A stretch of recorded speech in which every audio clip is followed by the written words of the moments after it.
नमस्ते बच्चों, आप सबका स्वागत है आपकी अपनी गणित की कक्षा में। 9th क्लास में आपके गणित में हम पढ़ रहे थे वृत्त के बारे में। अब तक आप पढ़ चुके हैं जीवा, वृत्तखंड, त्रिज्यखंड और चाप के बारे में। आइए अब चाप से संबंधित कुछ और बहुत ही महत्वपूर्ण परिणाम, कहें कि उनकी प्रमेय, उसकी बातें करते हैं। यहाँ आपके पास प्रमेय है कि एक चाप द्वारा केंद्र पर अंतरित कोण वृत्त के शेष भाग के किसी बिंदु पर अंतरित कोण का दुगना होता है। बहुत ही महत्वपूर्ण ये परिणाम रहेगा आपके लिए, आगामी कक्षाओं के लिए भी और आगे भी, तो आप इसको याद रखें। ये थोड़ा बड़ा करके बताएं कि किसी भी रूप में, जैसे ये वृत्त है आपके पास, ये कोई चाप है, तो इस चाप द्वारा केंद्र पर बना कोण इसी चाप द्वारा वृत्त के किसी बिंदु पर बने कोण के, तो यहाँ जो केंद्र पर कोण बनता है वो ये वाला POQ, और जो बिंदु पर बनता है वो PAQ। तो ये वाला कोण जो केंद्र पर बनता है ये यहाँ से दुगना है। उल्टा भी आप पढ़ सकते हैं कि जो A बनता है वो इसका आधा है, कैसे भी आप पढ़ सकते हैं। ये तीनों स्थिति में बात करेंगे हम। हो सकता है ये आपका ऐसा हो सकता है यहाँ चाप छोटी ना होकर ये वाली और बड़ी वाली चाप हो, तब भी होगा कि ये वाला कोण इस कोण का दुगना होगा। या हो सकता है ये पूरी सीधी रेखा मतलब अर्धवृत्त बन जाए, ये व्यास बन जाए, तब भी ये वाला कोण इसका दुगना ही होगा। तो यहाँ से बहुत महत्वपूर्ण रिजल्ट, परिणाम आपको मिलने वाले हैं। तो यहीं से वो बनता है कि आधे वृत्त में, क्योंकि ये पूरा 180 का है, तो ये 90 का हो जाएगा, जो आपको बहुत काम आएगा, आप याद रखेंगे। अभी प्रमेय को थोड़ा सा और पढ़ते हैं। तो वृत्त का चाप PQ दिया है, केंद्र O पर कोण POQ तथा वृत्त के शेष भाग के लिए बिंदु A पर कोण PAQ बनता है। तो तीनों स्थितियों में नाम यही रहेगा। समझने के लिए आप तीनों पिक्चर्स को, इन तस्वीरों को देख सकते हैं। करने में एक जैसा ही है, कुछ भी अलग नहीं है। हमें सिद्ध करना है कि POQ बराबर है 2 गुना में PAQ के। तो आकृति में 3 विभिन्न स्थितियों पर विचार करना है कि एक लघु चाप है, एक अर्धवृत्त की चाप है और एक दीर्घ चाप है। आइए हम थोड़ा सा इसे करें। तो यहाँ से OA को मिलाते हुए आगे बढ़ा दिया। तीनों में बढ़ाना भी आप एक से समझ लीजिए, इसी से थोड़ा आसान रहेगा। ये आपने बढ़ा दिया। अब ये बढ़ाने के बाद एक ये त्रिभुज बनी आपकी और एक ये त्रिभुज बनी। अब ध्यान दीजिएगा, त्रिभुज में ये जो कोण बनता है ये है त्रिभुज का बाह्य कोण, और बाह्य कोण किसके बराबर होता है, यहाँ आप इसका इस्तेमाल कर सकते हैं। और इसी तरह की कुछ और बातों के साथ हम इसका काम करेंगे। तो आइए, यहाँ तक हुआ BOQ। BOQ है OAQ जमा AQAK, वही लिखा। तो BOQ ये जो बाह्य कोण है इधर वाला, ये किसके बराबर होगा, OAQ मीन्स ये वाला एंगल। यहाँ से अगर थोड़ा बनाना चाहें, थोड़ा सा बड़ा करके फिर आप लिख सकते हैं, दिखने में रहे ये वाला। ये कोण, रंग बदलें, दिखाई नहीं दे रहा होगा आपको, ये वाला कोण। और दूसरा कोण है ये। तो ये जो बाहर का कोण है, जिसे हम थोड़ा सा दूसरे रंग से ले लेते हैं, इसकी बात कर रहे थे। ठीक है, तो बहुत छोटे छोटे बन रहे हैं आपको, इसलिए देखने में हो सकता है कहीं दिक्कत आ रही हो। तो कोण BOQ, ये कोण BOQ, ये कोण बराबर होगा इन दोनों कोण के जोड़ों के बराबर होगा। यहाँ पे हम एक और ख़ास बात देखेंगे कि ये दोनों कोण तो वैसे खुद ही बराबर हैं अपने आप ही। क्यों? क्योंकि ये त्रिज्याएं हैं, और त्रिज्या तो वृत्त में समान रहती है। तो OA और OQ तो समान है, तो ये दोनों बराबर हुए। इसका अर्थ हुआ, यहाँ जो भी नाम दें, इनका कुछ नाम दे ले। मान लीजिए इसको आपने लिखा थोड़ी देर के लिए कुछ भी x, तो यहाँ भी क्या होगा, ये x होगा। ऐसे आप इधर भी करेंगे, यहाँ y, तो ये भी क्या होगा, y। तो जिस प्रकार यहाँ लेंगे x प्लस x, तो कितना हो गया, ये 2x। ऐसे यहाँ y लेंगे तो y प्लस y कितना हो जाएगा, 2y। तो ये कौन तो हुआ x प्लस y, और ये क्या हो गया, 2x प्लस 2y, तो अपने आप ही 2 गुना हो गया। तो बहुत ही सरल सा है समझने में, बस लिखने की बात है, वो हम लिख देते हैं। आप किसी भी तरह से लिख सकते हैं, xy लिख के भी और नाम से भी। तो OA और OQ क्योंकि वृत्त की त्रिज्याएं हैं, जो भी हमने आपसे बात की, इसलिए दोनों कोण समान होंगे। इसलिए कोण BOQ बराबर होगा 2 गुना कोण AAQ। OAQ, या आपका कह सकते हैं OQA, कोई सा भी कोण आप ले सकते हैं, जिसको हमने x लिख दिया था, आप ऐसे कुछ भी नाम से ले सकते हैं। इसी प्रकार आपको पूरा करने की जरूरत नहीं, आप लिखते हैं इसी प्रकार इधर वाली त्रिभुज में कहेंगे। तो जो कोण BOP बन रहा है, इधर वाला कोण BOP, ये भी 2 गुना हो जाएगा कोण OAP के, इधर वाले कोण के, इसका भी दुगना हो गया।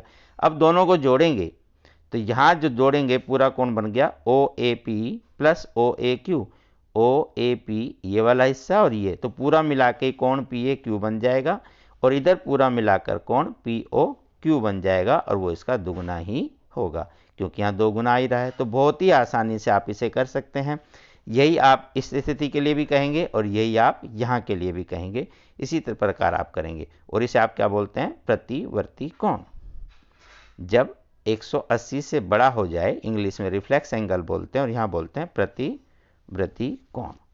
तो ये किसी भी रूप में हो, ये ध्यान रखेंगे, किसी भी चाप द्वारा, चाहे वो अर्धवृत्त की हो, लघु चाप हो, दीर्घ चाप हो, केंद्र पर बना हुआ कोण सदैव वृत्त के अन्य भाग पर बने हुए उस कोण का क्या होता है? दुगना होता है। ये थोड़ा सा ध्यान रखेंगे। आइए आगे बढ़ें। एक उदाहरण दिया हुआ है इसी से संबंधित कि आकृति में x का मान बताना, तो आकृति देखनी होगी। पहले खाली आकृति को ही बड़ा करके समझ लेते हैं। ये लीजिए, तो यहाँ ये आकृति है, ये वृत्त है, ये केंद्र है। ये ध्यान से देखिए, x का मान बताना है। ये कोण कितना है? 35 डिग्री।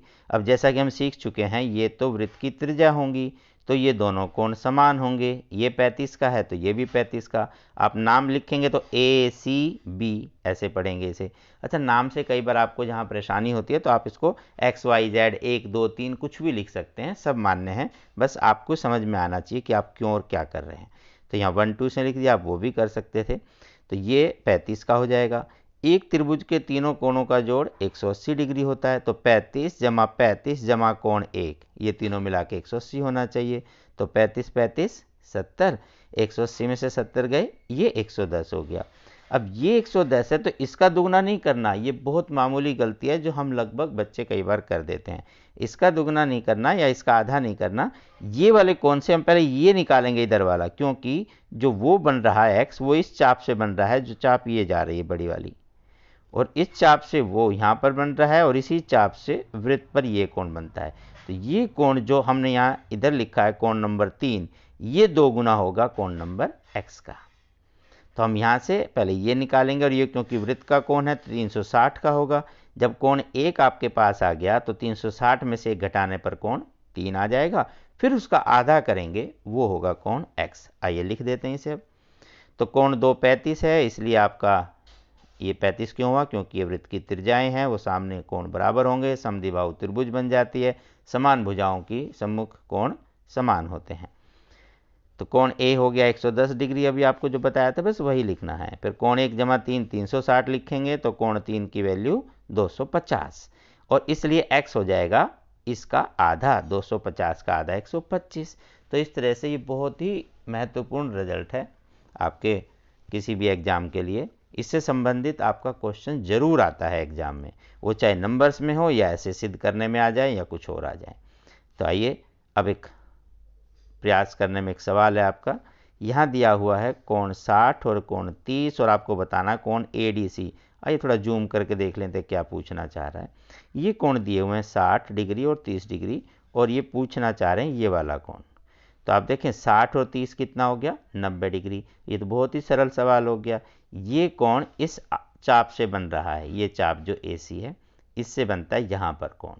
ये 90 है, तो इसी चाप से जो भी कोण वृत्त पर कहीं बन रहा है इसी चाप से बन रहा है। बस ऐसे ही आपको देखना होता है, पेन को गाढ़ा गाढ़ा करके पेंसिल से बार बार फिरा के ऐसे विजुलाइज करें, आपको दिखाई दें चीज़ें कि कहाँ बन रही है। तो ये जो इसी चाप से ये वाला कोण बनता है, ये उसका आधा होगा। तो 90 का आधा 45। बहुत आसानी से आप ऐसा कर सकते हैं। आइए लिख देते हैं। लिखते कैसे हैं? तो यहाँ लिखें ADC कोण का चिन्ह बनाएं, बराबर होगा 1/2 कोण AOC। अब AOC क्या है? वो दिया हुआ वहाँ 60 और 30 दो अलग अलग हिस्से, वो AOC हो गया। तो इसका आधा करना हमें, तो 60 और 30 90, 90 का आधा 45। बस इतना सा लिख देंगे और कुछ नहीं। चित्र वहाँ आपका था इसलिए यहाँ दोबारा नहीं बनाया। बहुत आसान सा सवाल था। दूसरा सवाल देखते हैं।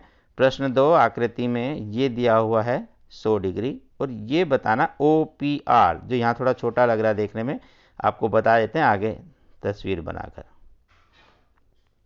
तो ये एक वृत्त है, यहाँ पर एक ये केंद्र है, ये एक त्रिभुज इस तरह से बनी हुई है, साथ में कैसे मिली हुई है। ठीक है, तो आपको क्या बताना है, पहले नाम लिख दें इसके। ये 100 डिग्री दिया हुआ है और यहाँ पर पी क्यू आर और ये आपका हो गया ओ। तो हमें बताना है ये ओ पी आर, ये वाला एंगल, ये एंगल आपको बताना है। तो ये 100 है, आप बता सकते हैं। हम पहले एक बार समझ लेते हैं चित्र से, फिर लिखना सीखते हैं। ये 100 है, तो यहाँ से क्या मदद मिलेगी, ये जो कोण बनता है ये इस चाप से बन रहा है, ये चाप। तो ये चाप यहाँ 100 का बनाएगी, तो यहाँ केंद्र पर इसका दुगना हो जाएगा, ये वाला कोण 200 का होगा, जैसे अभी हमने सीखा। और ये पूरा कोण 360 का होता है। तो 360 में से जब इतना हिस्सा 200 हो गया तो बच कितना गया, 300 में से घटा दें। 360 में से 200 घटाएं, कितना बचा, 160। तो ये 160 हो गया। बट ये तो एक त्रिभुज है, त्रिभुज के तीनों कोणों का योगफल 180 होता है। अगर ये 160 है तो ये दोनों जो बच गए इनका जोड़ 20 डिग्री हो गया। और अभी आपने सीखा कि ये त्रिज्या है, ये भी त्रिज्या है, इसलिए दोनों कोण समान होंगे।